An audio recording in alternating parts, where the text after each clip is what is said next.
नमस्कार दोस्तों, स्वागत है आप सभी का आपके अपने चैनल एसटी टीचिंग जोन पर। देखिए दोस्तों, हमने लास्ट वीडियो है उनमें पीरियोडिक टेबल के बारे में, उसकी basic properties, S block, P block, D block, F block, ये सब कुछ हमने कर लिया है।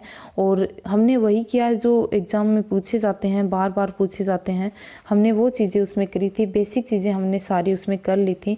इसके बाद में देखिए आज हम कुछ क्वेश्चन करेंगे और ये वो क्वेश्चन है जो बार बार एग्ज़ाम में पूछे जाते हैं।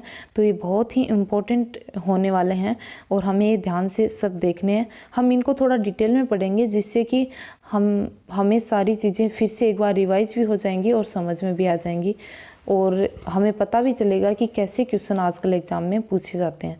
तो देखिए, क्वेश्चन स्टार्ट करने से पहले मैं आपको एक चीज़ बताना चाहूँगी कि जितने भी मैं आपको क्वेश्चन करवा रही हूँ या फिर जो भी मैंने आपको ट्रिक वगैरह बताई हैं और जो भी मैं आपको यहाँ पे करवा रही हूँ, वो सब चीज़ें आपको PDF के रूप में हमारा जो टेलीग्राम चैनल है उस पर आपको मिल जाएंगी। तो आप डिस्क्रिप्शन में लिंक है उसका, तो वहाँ से जाके आप उसको ज्वाइन कीजिए और PDF के रूप में इनको प्राप्त कर लीजिए, ताकि आपको एक बार देखने के बाद में इसको बार बार वीडियो को देखने की ज़रूरत ना पड़े और आपको लिखना भी ना पड़े। आपको PDF के रूप में ये सब कुछ मिल जाएंगे। तो देखिए, अब हम हमारा क्वेश्चन पे आते हैं और स्टार्ट करते हैं आज का पहला क्वेश्चन। तो हमारा पहला क्वेश्चन क्या है? जब हम आवर्त सारणी के समूहों में नीचे जाते हैं तब होता है। अब इसने क्या पूछा है कि जब हम आवर्त सारणी में ग्रुप में नीचे जाते हैं तब क्या होता है, इसने ये पूछा है। तो ग्रुप में जब हम नीचे जाते हैं तो इधर देखिए आवर्त होते हैं, ये ग्रुप होते हैं, ठीक है।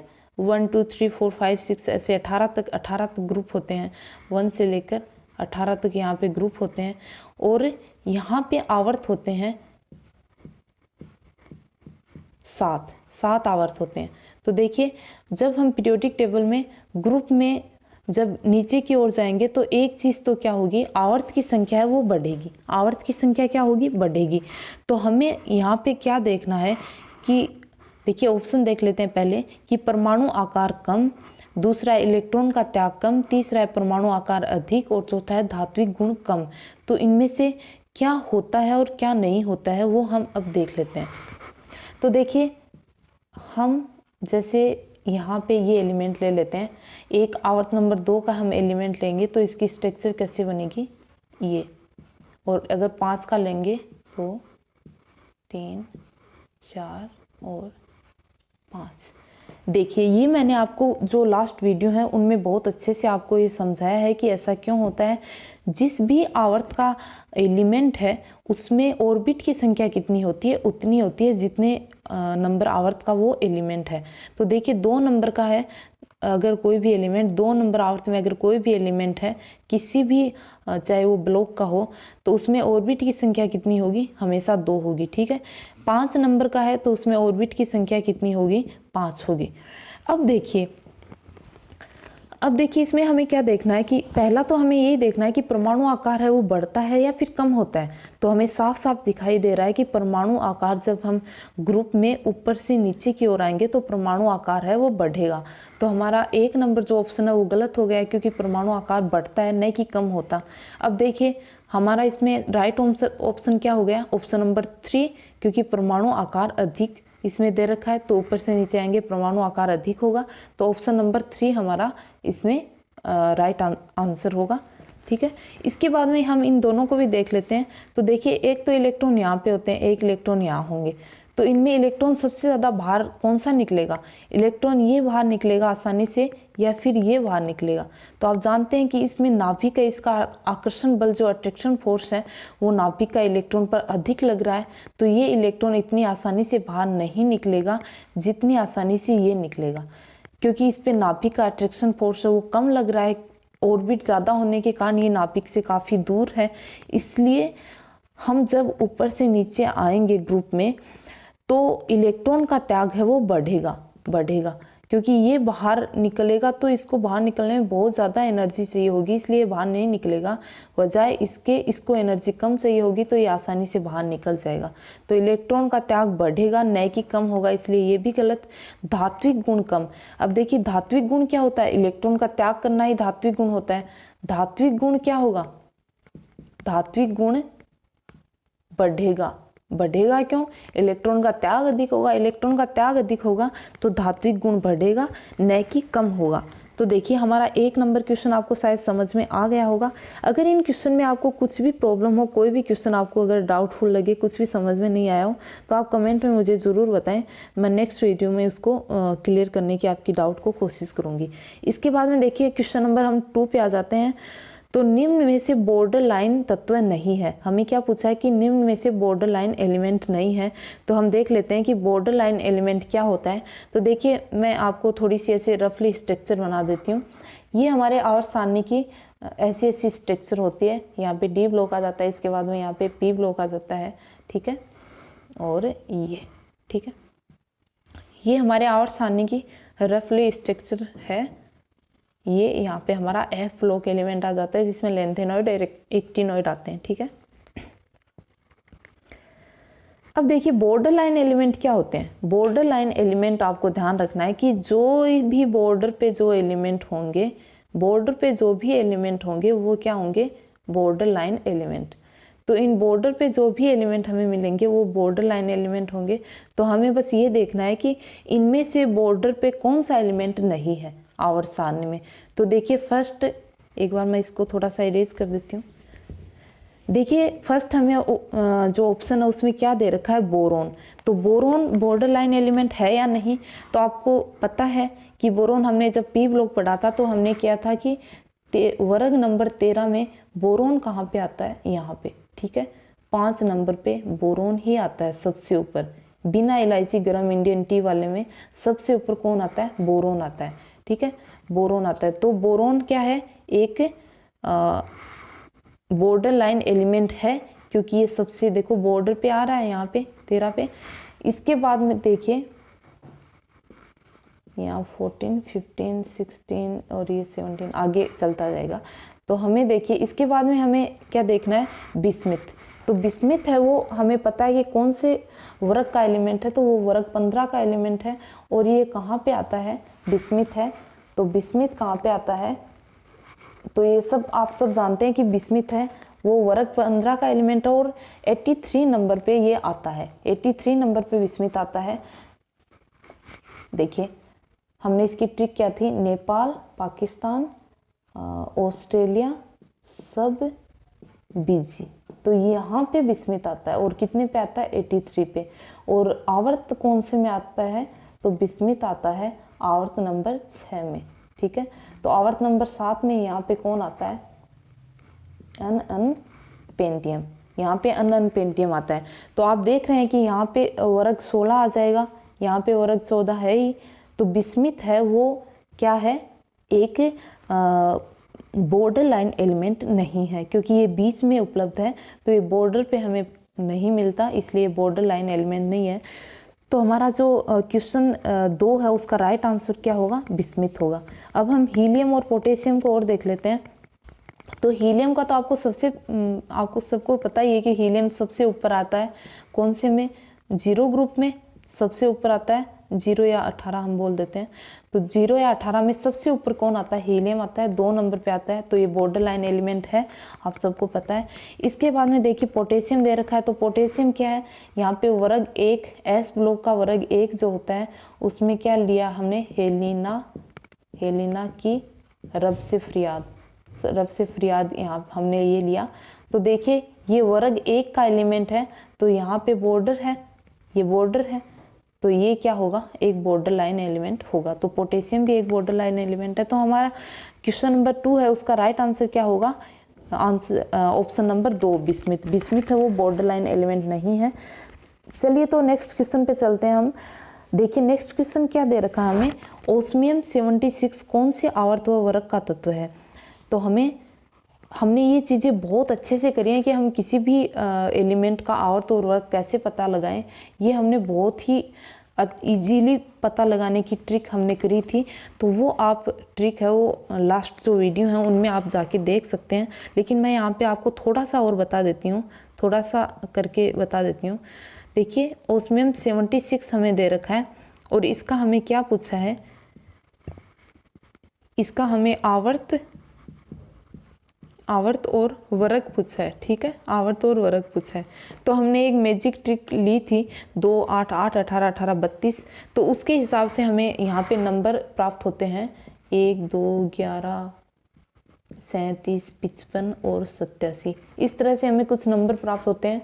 ये नंबर कैसे मिलते हैं ये आप जो मैंने पहले जो वीडियो बनाए हैं आवर्त सारणी हमने करी है, तो आपको प्लेलिस्ट में ये मिल जाएंगे, तो वहाँ से जाके आप इनको आसानी से अच्छे से देख लीजिए, तो आपको वहाँ पे बहुत आसानी से समझ में आ जाएगा। फिर आप आवर्त और वर्ग हैं वो कुछ ही सेकेंड में आप पता कर लेंगे। तो देखिए, हमें आवर्त पता करने के लिए मैंने आपको बताया था कि आवर्त पता करने के लिए हमें क्या करना है कि हमें अपनी लेफ़्ट साइड में देखना है, ठीक है, हमें अपनी लेफ़्ट साइड में देखना है।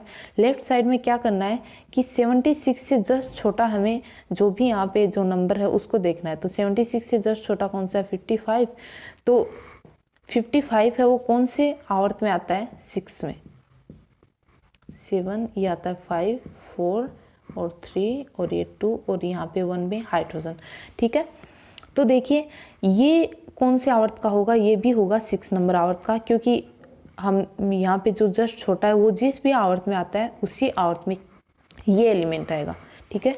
इसके बाद देखिए वर्ग हमें निकालना है, तो वर्ग निकालने के लिए हमें क्या करना है? सबसे पहले ये संख्या लिख लेनी है 76 माइनस हम इस साइड में जो इससे जस्ट छोटी संख्या है उसको हम लेते हैं, तो यहाँ पे हम क्या लेंगे? 54। तो हम इसको माइनस करेंगे तो कितना आ रहा है? माइनस करेंगे 22 आएगा, 22 आएगा। अब 22 वर्ग होता ही नहीं है, वर्ग तो 18 ही होते हैं। तो हमें इसमें क्या करना है? देखिए आवर्त नंबर 6 और 7 का अगर कोई भी एलिमेंट आपको मिलता है, अगर वो डी ब्लॉक का एलिमेंट है, तो हम क्या करेंगे? हमें क्या देखना है कि डी ब्लॉक में लेंथेनॉइड और एक्टिनॉइड आ जाते हैं। तो लेंथेनॉइड और एक्टिनॉइड की संख्या टोटल 28 होती है, लेकिन अगर हम देखें कि जैसे आवर्त 6 है तो 6 में कितने आते हैं? 14 आते हैं, ठीक है, लेंथेनॉइड्स आते हैं 14। तो हमें क्या करना होगा? इसमें से हमें 14 माइनस करना है, बस और कुछ नहीं करना, ठीक है। तो 14 हम माइनस करेंगे तो हमारा यहाँ पे कितना आएगा? 8। तो ओस्मियम है वो आवर्त नंबर 6 और वर्ग नंबर 8 का एलिमेंट है, राइट। तो देखिए हम अब ऑप्शन पे चलते हैं, क्वेश्चन के हमारे ऑप्शन हैं उन पे चलते हैं। तो देखिए यहाँ पे क्या दे रखा? आवर्त 4 और वर्ग 18। तो आवर्त 4 और वर्ग 18 नहीं है, आवर्त 7 और वर्ग 8 ये भी नहीं है। अब इसके बाद में देखिए ऐसे जो ऑप्शन आते हैं ना उनमें हमें थोड़ा सा ध्यान रखने की ज़रूरत होती है। हमारा आंसर हमें क्या मिला था? आवर्त नंबर 6 और वर्ग नंबर 8 मिला था हमें, लेकिन हम क्या करते हैं? 6 और 8 हमने निकाल लिया, तो हम ध्यान नहीं देते हैं और हम 8 और 6 ऐसे देख के और हम राइट कर देते हैं इसको। फिर पता चलता है कि हमने तो गलत कर दिया, हमने इनको ध्यान से देखा ही नहीं कि आवर्त और वर्ग भी दे रखा है साथ में। हम सिर्फ नंबर पे ध्यान दे लेते हैं और क्वेश्चन हमारा गलत हो जाता है। तो ऐसे हमें नहीं करना है, हमें इन चीज़ों का बहुत अच्छे से ध्यान रखना है। तो देखिए आवर्त नंबर 6 और वर्ग नंबर 8 ये हमारा राइट आंसर होगा, इसका आंसर नंबर ऑप्शन नंबर 4, ठीक है। अब देखिए बढ़ते हैं नेक्स्ट क्वेश्चन पे। तो हमारा नेक्स्ट क्वेश्चन है क्वेश्चन नंबर 4। तो इसमें क्या दे रखा है हमें? नीला थोता या तूतिया है, ठीक है। नीला थोता कौन सा है इनमें से, हमें ये पूछा है। तो एक बार हम इनको सबको ही थोड़ा सा देख लेते हैं, रिवाइज हो जाएगा, ठीक है। जल्दी जल्दी कर लेते हैं थोड़ा सा, वरना तो वीडियो वैसे भी बड़ा हो जाएगा, तो ज़्यादा लॉन्ग हो जाता है, तो फिर थोड़ा बोरिंग हो जाता है। HNO3 + 3HCl, ठीक है। देखिए एक बार हम इसको देख लेते हैं। इसमें क्या होता है? जो FeSO4 है इसको हम क्या बोलते हैं? इसको बोलते हैं हरा कशिश, इसको बोलते हैं हरा कशिश। और ZnSO4 है, इसको क्या बोलते हैं? इसको बोलते हैं सफ़ेद कशिश, सफ़ेद कशिश, ठीक है। ZnSO4 को क्या बोलते हैं? सफ़ेद कशिश। CuSO4 है, इसको क्या बोलते हैं? इसको बोलते हैं नीला थोता या तूतिया, इसको बोलते हैं नीला थोता। तो आपको आंसर तो पता चल गया है कि हमारा इसका राइट आंसर क्या होगा? आंसर होगा इसका ऑप्शन नंबर 3 CuSO4। अब देखिए ये एक और आ गया, इसको हम देख लेते हैं। तो इसको मैं इरेज कर देती हूँ, इसको हम थोड़ा सा अलग से देख लेते हैं कि ये क्या है। हमें क्या दे रखा है? हमें दे क्या रखा है कि HNO3 + 3HCl, HNO3 plus 3HCl, ये हमें दे रखा है। तो देखिए हमें इसके बारे में थोड़ा सा जानने लेना है, क्योंकि ये वेरी वेरी इंपॉर्टेंट है, मोस्ट इम्पॉर्टेंट है, और इसमें से क्वेश्चन बहुत बार इसमें से क्वेश्चन आता है, इसके बारे में क्वेश्चन आता है। तो पहले तो इसका नाम ही बहुत इम्पोर्टेंट है। इसका नाम क्या है? एक्वारेंजिया। इसको क्या बोलते हैं? एक्वारेंजिया। ऐसे ही आ जाता है क्वेश्चन डायरेक्टली कि एक्वारेंजिया कौन है, ऑप्शन आ जाते हैं 4। अम्लराज कौन है, ऑप्शन आ जाते हैं 4। उनमें हमें देखना होता है इसका दूसरा नाम क्या है, अम्लराज। ठीक है, तो ये इसके नाम है, इनको आपको देख लेना ध्यान से। इसके बाद में देखिए इसमें कौन कौन शामिल होता है। इसमें 2 चीज़ें शामिल है। एक कौन है, HNO3, इसको क्या बोलते हैं, सांद्र नाइट्रिक अम्ल, सांद्र नाइट्रिक अम्ल। ठीक है, और ये दूसरा कौन सा है, 3HCl है। तो HCl को क्या बोलते हैं, हाइड्रोक्लोरिक अम्ल, हाइड्रोक्लोरिक अम्ल, हाइड्रोक्लोरिक अम्ल। तो देखिए ये दोनों एसिड हैं, और ये दोनों एसिड मिलके इसको एक स्ट्रॉन्ग एसिड का निर्माण करते हैं। तो ये कैसी नेचर का है, अम्लीय प्रकृति का होता है, स्ट्रॉन्ग अम्ल होता है ये एक्वारेंजिया या अम्लराज, इसीलिए इसे अम्लराज कहा जाता है। तो देखिए इसके बारे में आपने जान लिया कि ये क्या है। अब देखिए इसका थोड़ा सा हम यूज़ देख लेते हैं कि इसका यूज़ क्या होता है। एक्वारेंजिया है या अम्लराज है, इसका यूज़ क्या होता है। तो देखिए आपने गांव में देखा होगा कि पहले, आजकल तो फिर भी सब समझदार हो गए हैं तो होता नहीं है। पहले क्या होता था, गांव में कुछ घूमने वाले लोग होते थे, वो कहते थे कि सोना है इसको साफ़ करवा लो। सोने को, अगर आपका सोना है, जो सोने की जो भी आपका सामान है उसको साफ़ करवा लो, आप थोड़ा क्लीन करवा लो। तो लेडीज़ क्या होती थी, करवा लेती थी, वो बैठ के उनको दे देती कि इसको साफ़ कर देगा तो इसकी चमक है वो फिर से वापस आ जाएगी। क्योंकि बहुत सालों से अगर पड़ा रहेगा तो थोड़ा बहुत उस पर, उसकी चमक पे थोड़ा बहुत असर हो जाता है। बाकी सोना वैसे अक्रिय धातु है तो होता नहीं है, लेकिन थोड़ा बहुत हो जाता है। तो ये क्या करते थे घूमने वाले लोग, ये अम्लराज एक्वारेंजिया को रखते थे एक डिब्बी में डाल के, और फिर उससे क्या करते थे, उस सोने को, वो जो सोना था उसको साफ़ करते थे। मतलब उस सोने को उसमें डाल के और उसको थोड़ा साफ़ कर देते थे, और फिर देखते थे तो सोना एकदम, जो भी सोने का जो गहना था वो एकदम चमकीला निकल के आता था, एकदम अच्छा, एकदम न्यू की तरह। तो वो क्यों होता था? अब लेडीज़ थी, उनको ये नहीं पता था, उनको तो ये लगता वाह साफ़ कर दिया, हम पानी से करते हैं तो होता ही नहीं है, लेकिन इनको तरीका है साफ़ करने का, इसलिए हो जाता है।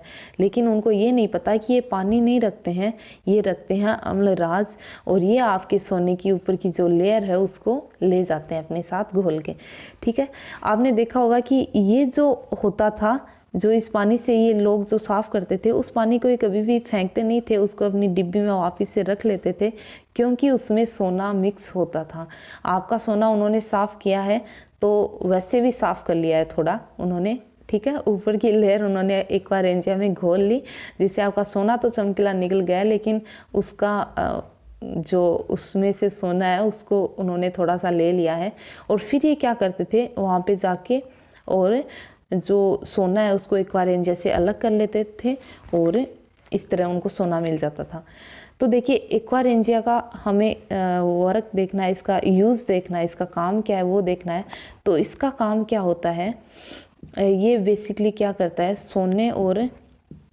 सोना और जो प्लेटिनम होता है उसको गलाने में इसका यूज़ किया जाता है। एक्वारेंजिया को, सोना और प्लेटिनम है उसको गलाने में एक्वारेंजिया का यूज़ किया जाता है। ठीक है, समझ में आ गया? तो ये इम्पोर्टेंट है, इसको आप थोड़ा सा देख लीजिए, क्योंकि इसको हमने पहले नहीं देखा है, तो आप इसको देख लीजिए। अब इसके बाद में देखिए बढ़ते हैं हम नेक्स्ट क्वेश्चन पे। तो नेक्स्ट क्वेश्चन क्या है हमारा, परमाणु क्रमांक के खोज करता है। तो हमें क्या पूछा है, परमाणु क्रमांक के खोज करता। तो वैसे आपको पता है कि मैं इसका आंसर आपको बता दूं कि इसका आंसर, राइट आंसर है 1, मेस्लो। परमाणु क्रमांक किसने दिया था, मेस्लो ने। परमाणु क्रमांक सबसे पहले मेस्लो ने ही दिया था, जिसके आधार पे आजकल हमारी जो मॉडर्न पीरियोडिक टेबल है वो है। तो हम, अगर ये आता है कि परमाणु क्रमांक के जनक, फादर, पिताश्री जो भी है आपको पूछें तो वो कौन है, मेस्लो है परमाणु क्रमांक के। लेकिन अगर आवर्त सारणी के आते हैं, लेकिन अगर हमें आवर्त सारणी का जनक पूछा जाता है तो आवर्त सारणी के जनक कौन है, मेंडलीफ। आवर्त सारणी के जनक कौन है, मेंडलीफ। ठीक है, अब देखिए आधुनिक जो आवर्त सारणी है वो परमाणु क्रमांक के आधार पे, क्योंकि परमाणु क्रमांक आके मेस्लो ने दिया था, मेस्लो आए थे मेंडलीफ के बाद में, उन्होंने परमाणु क्रमांक दिया। लेकिन आवर्त सारणी है वो मेंडलीफ ने मोटी मोटी बना दी थी, हालांकि उन्होंने परमाणु भार के आधार पे बनाई थी, लेकिन मेंडलीफ के जनक आवर्त सारणी के जनक है वो मेंडलीफ ही हैं। अब देखिए यहाँ पे कई बार ये क्वेश्चन आ जाता है, जैसे आपको आवर्त सारणी का जनक पूछ लिया, उसमें आपको ऑप्शन दे देते हैं, उसमें सब में मेंडलीफ है, किसी में डी मेंडलीफ है, किसी में एस मेंडलीफ है, किसी में पी मेंडलीफ है, किसी में एफ मेंडलीफ है। तो ऐसे क्वेश्चन आजकल आने लग गए हैं। एग्जामिनर को लगता है कि ये क्वेश्चन तो बहुत बार पूछ लिया, तो कुछ घुमा के देते हैं, तो ऐसे फंसा देते हैं। तो देखिए इसका हमें पूरा नाम है वो पता होना चाहिए। तो इसका पूरा नाम क्या है, डेमित्री मेंडलीफ। ठीक है, डेमित्री मेंडलीफ इसका पूरा नाम होता है। तो देखिए आवर्त सारणी का जनक अगर आता है तो हम किसे करेंगे, मेंडलीफ को, और अगर परमाणु क्रमांक का जनक आता है तो हम किसे करेंगे, मेस्लो को। ठीक है, राइट। अब देखिए इसको भी हम देख लेते हैं थोड़ा सा। डाल्टन ने क्या दिया था, इन्होंने दिया था तर्क नियम, और इसका पूरा नाम क्या है, जॉन डाल्टन। ठीक है, जॉन डाल्टन, और इन्होंने तर्क नियम दिया था, परमाणु भार के आधार पे दिया था। अगला है न्यूलैंड, इसका पूरा नाम क्या है, रीना न्यूलैंड है इसका नाम। और इन्होंने क्या दिया था, इन्होंने अष्टक रूल दिया था, ऑक्टर रूल इन्होंने दिया था। तो ये देखिए हमारा क्वेश्चन नंबर 5 है वो हो गया है, आपको समझ में आ गया होगा, उम्मीद यही है मुझे। अब देखिए नेक्स्ट क्वेश्चन पे हम चलते हैं। तो क्वेश्चन नंबर 6 में हमें क्या दे रखा है, आधुनिक आवर्त सारणी में धातु को रखा गया है। कहाँ पे रखा गया है, बाईं ओर, दाईं ओर, ऊपरी पंक्ति में, निचली पंक्ति में। तो देखिए हम जानते हैं, हमने बहुत अच्छे से पहले किया है, जब हमने एस ब्लॉक किया था तो मैंने आपको बताया था कि आधुनिक जो आवर्त सारणी है उसमें एस ब्लॉक में जो भी रखी गई हैं, एस ब्लॉक में धातुओं को रखा गया है। धातुओं को कहाँ रखा गया है, एस ब्लॉक में, क्योंकि इनकी इलेक्ट्रॉन देने की प्रवृत्ति सबसे ज़्यादा होती है। एस ब्लॉक के एलिमेंट हैं वो इलेक्ट्रॉन सबसे ज़्यादा बाहर निकालते हैं। और यहाँ पे एस ब्लॉक में सब धातुओं को रखा गया है। फिर इसके बाद में डी ब्लॉक आता है, पी ब्लॉक तक आते आते धातु आ जाते हैं। ठीक है, पी ब्लॉक में उपधातु भी मिलती है हमें, तो वो हमने सब कुछ कर लिया है। तो देखिए यहाँ पे ऊपरी पंक्ति, निचली पंक्ति, इसका कोई मतलब ही नहीं है। तो हमें आवर्त सारणी में धातु को कहाँ रखा गया, तो बाईं ओर या फिर दाईं ओर। दाईं ओर कौन है, दाईं ओर तो पी ब्लॉक है, रखा कहाँ गया है, एस ब्लॉक में। तो हमारा राइट आंसर क्या होगा, 1, बाईं ओर। तो आधुनिक आवर्त सारणी में धातुओं को कहाँ रखा गया है, बाईं ओर, एस ब्लॉक में। ठीक है, तो देखिए दोस्तों हमने 6 क्वेश्चन किए हैं, लेकिन इनके साथ ही हमने बहुत सारे क्वेश्चन कर लिए हैं एक तरह से। तो अगर आपको इन क्वेश्चन में, किसी भी क्वेश्चन में कोई प्रॉब्लम हो तो आप मुझे कमेंट सेक्शन में ज़रूर बताएं। और अगर कुछ सुधार की आपको ज़रूरत हो, आपको लगता हो कि हमें थोड़ा सा ये चेंज करना चाहिए, तो आप वो भी मुझे ज़रूर बताएं। और हम और क्वेश्चन करेंगे थोड़े से, लेकिन इसमें नहीं करेंगे क्योंकि फिर वीडियो बहुत ज़्यादा बड़ा हो जाएगा। तो आज के लिए इतना ही, मिलते हैं नेक्स्ट वीडियो में। तब तक के लिए खुश रहिए, अपना ख्याल रखिए। और अगर वीडियो पसंद आया हो तो लाइक, शेयर और सब्सक्राइब ज़रूर कर दीजिए। और शेयर करना तो बिल्कुल भी नहीं भूलें, क्योंकि शेयर करेंगे तो उन लोगों तक ये पहुँचेगा जिनको इनकी ज़रूरत है। तो आज के लिए इतना ही, थैंक यू सो मच।